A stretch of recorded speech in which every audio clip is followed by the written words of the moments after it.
Bismillahirrahmanirrahim. Assalamualaikum warahmatullahi wabarakatuh. Eh, Kami dari kelompok 7 ingin mempresentasikan hasil diskusi kami yaitu Pancasila sebagai etika politik. Sebelum itu, saya akan memperkenalkan anggota dari kelompok 7 yaitu Muhammad Muhtar, saya sendiri. Yang kedua, Fitri Syawana Juwita Haris. Yang ketiga, Nur Asikin. Yang keempat, Nur Hafifa Astasya. Yang kelima, Reni Hernita. Dalam presentasi kali ini kelompok 7 akan membahas tentang realita dalam kehidupan bermasyarakat, berbangsa dan bernegara. Yang kedua, masalah Pancasila sebagai etika politik. Yang ketiga, solusi masalah Pancasila sebagai etika politik. Materi pertama yang akan dibacakan oleh Fitri Syawana Juwita Haris, dipersilahkan. Baik, yang pertama yaitu realita dalam kehidupan bermasyarakat, berbangsa, dan bernegara. Berdasarkan etika politik Bahasa Indonesia dapat dipahami bahwa sebab pertama adalah etika politik yang bersifat rohania, dan atas dasar itu dibangun hubungan etika politik Bahasa Indonesia dalam 4 fondasi gerakan dan aktivitas politik yang mempertimbangkan nilai Pancasila.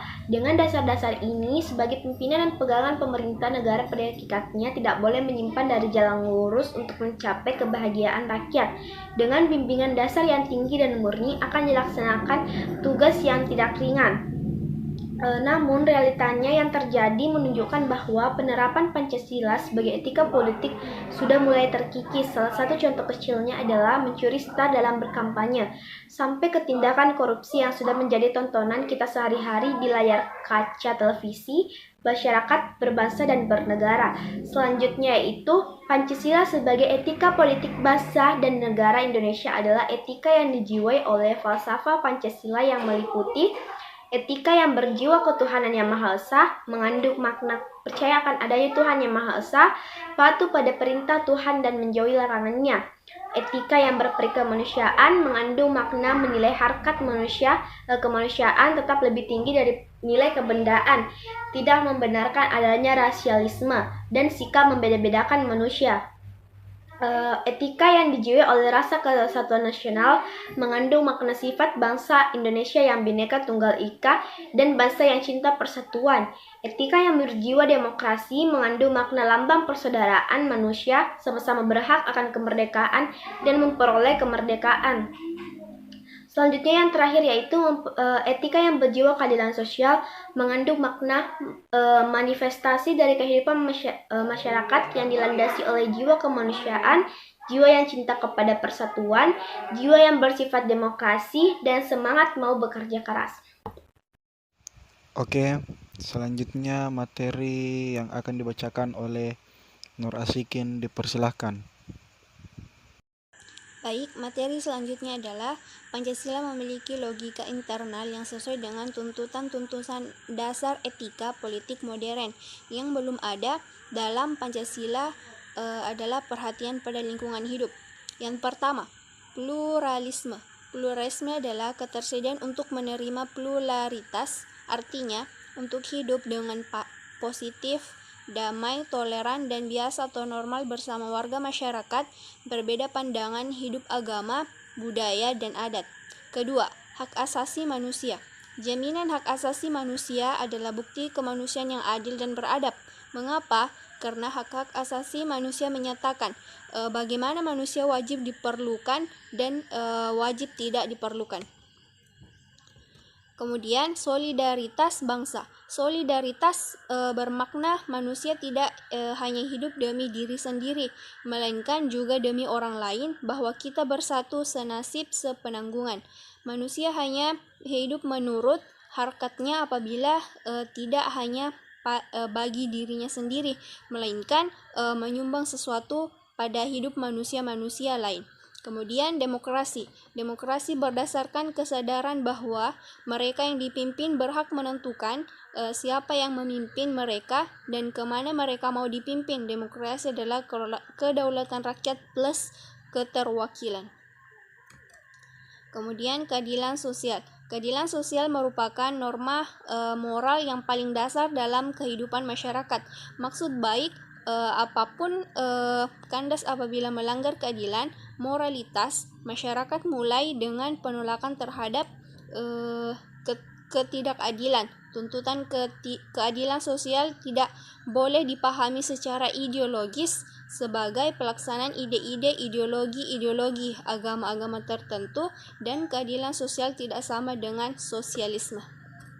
Oke, selanjutnya akan dibacakan oleh Nur Hafifah Astasya. Dipersilakan. Selanjutnya yaitu masalah Pancasila sebagai etika politik. Begitu banyak contoh kasus yang kemudian mencerminkan tentang pelanggaran etika politik di Indonesia, baik yang dilakukan oleh para politikus di tingkat pusat maupun daerah. Sebut saja pelanggaran etika politik dalam legitimasi hukum. Bentuk pelanggaran dalam bentuk legitimasi hukum dapat kita lihat di dalam kontestasi pemilihan umum. Sebagaimana pasal 22E ayat 1 Undang-Undang Dasar 1945 adalah pemilihan umum dilaksanakan secara langsung, umum, bebas, rahasia, jujur, dan adil. Namun, yang menjadi perhatian tersendiri adalah kontestasi pemilihan umum ini justru hanya dilakukan oleh para aktor politik yang hanya ingin mengejar popularitas dan kekuasaan semata. Banyak dari para elit politik yang kemudian mengumbar janji untuk memikat hati maupun suara rakyat menjelang pemilihan umum dilaksanakan, yang pada hakikatnya janji politik tersebut belum tentu dapat dipertanggungjawabkan setelah mereka terpilih sebagai calon pemerintah maupun wakil rakyat. Perbuatan mempengaruhi hak pilih orang lain dengan cara manipolitik merupakan perbuatan yang tidak jujur, karena rakyat yang dipengaruhi tersebut tidak mempunyai dasar subjektif dalam menentukan hak politiknya. Namun, hanya karena dengan menilai secara material, maka hak politik dari rakyat yang dipengaruhi tersebut digadaikan.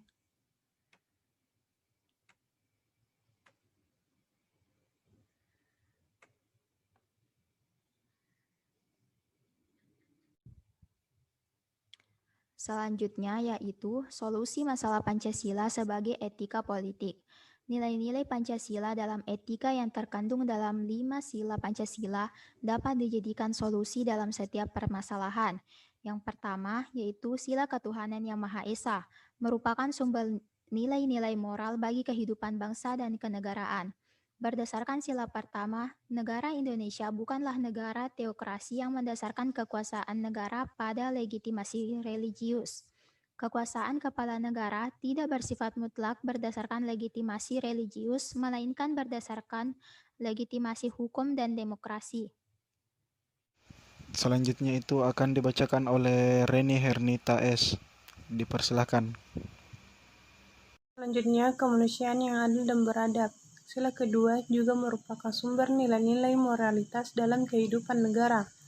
Bangsa Indonesia sebagai bagian dari umat manusia di dunia hidup secara bersama dalam suatu wilayah tertentu dengan suatu cita-cita seperti prinsip hidup demi kesejahteraan bersama. Manusia merupakan dasar kehidupan dan penyelenggaraan. Ketiga, Persatuan Indonesia. Persatuan berarti utuh dan tidak terpecah-pecah. Persatuan mengandung pengertian bersatunya bermacam-macam corak yang beraneka ragam menjadi satu kebulatan. Sila ketiga ini mencakup persatuan dalam arti ideologis, politik, ekonomi, sosial, budaya, dan hukum. Oleh karena itu diperlukan semangat persatuan hingga tidak muncul jurang pemisah antara suatu golongan dengan golongan lain. Keempat, kerakyatan yang dipimpin oleh hikmah kebijaksanaan dalam permusyawaratan perwakilan. Negara berasal dari rakyat dan segala kebijaksanaan dan kekuasaan yang dilakukan senantiasa untuk rakyat.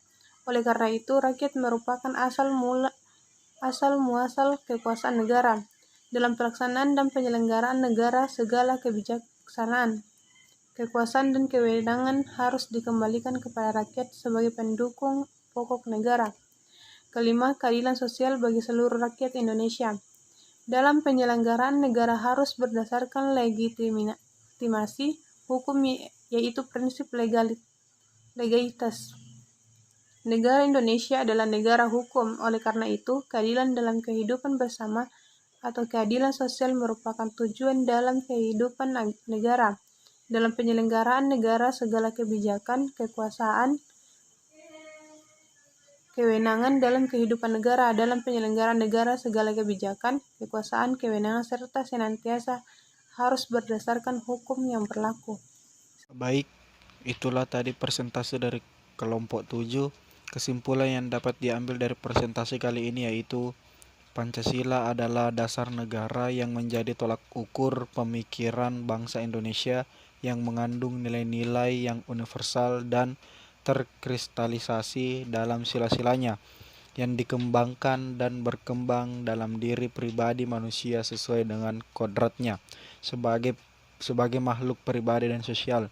Di dalam tubuh Pancasila telah terukir berbagai aspek pemikiran bangsa yang mengandung asas moralitas, politik, sosial, agama, kemusyawarakatan, persatuan, dan kesatuan.